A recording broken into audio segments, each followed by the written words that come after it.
Okay, ano pa?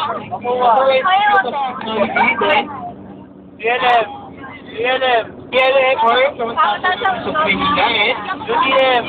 Ha? UDM. Universidad de Manila. Universidad de Manila? Universidad de Manila. Wala po. Naman tayo ng Lungsod ng Manila. Akit na po yan.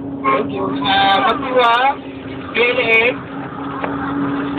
Bed, Litran, and the other one is ICU. Okay, doon sa pong high school.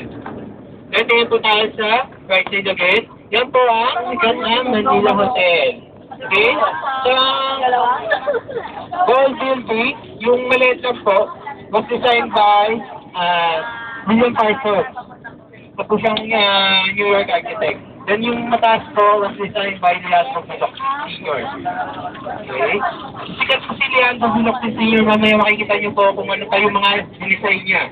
Then the interior of the new building was designed by, dinesign naman po ng anak ni Juan Luna, si San Andres Luna. Okay?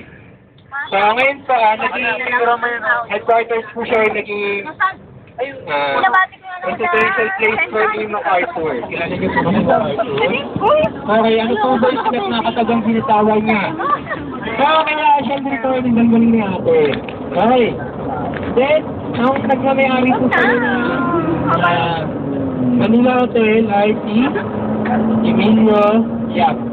Okay, so by the way, si Emilio Yap, siya rin po ang nagmamayari na Manila Bulletin and Universal Robina. I mean, Euromed. Okay, Euromed yung gumagawa po ng gamot natin. Okay? And then, kayo naman po tayo sa left side.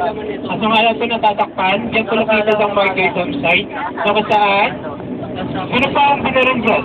Wala ba? Ang galing nga. Ano nga? Sino na Rizal? Si Jose. Si Pepe. Ito. Dr. P.S. Rizal. Ito yan ang sa market yan. Pero pa sa inyo yung point sa taas, pero yung gold star. So, nagre-represent ng sunshine dito na. Then, meron po nagpapasay dyan ng dalawang guard. Nasa kanila siya siguro. Kasi yung reinforcement na switch nila sa position. So, yung tinatawag po na Caballeros de Rizal. Okay? Nagaling po Philippine Navy po yan Hindi po sila basta-basta guide na po dyan. Nataas po ang rango nila. No, pinapantay na po natin. Yes. Nakakalapit pa, pero ngayon po, inarangan na po nila. Kaya po siguro inarangan kasi, di po kulay na gold stars. Ngayon po stated nila. Mga menuan lang. Ayaw ka lang po. Then, hindi po sa website, okay, yes, sir, pati. So, those po nung masisayang isa po sila ang bumulak sa again. And dinisay po siya building dyan. Then, kaya po tayo kumukuha na. Ano po yung kinukuha natin sa loob ng lesson? Visa! Ano ba? Passport po ba? Hindi po. Visa. Okay? Yan tayo kuha ng visa. Then, yun na po Manila Bay. Okay? Sino gusto mo sini? Wala? Hindi naman sa gilid sa gitna.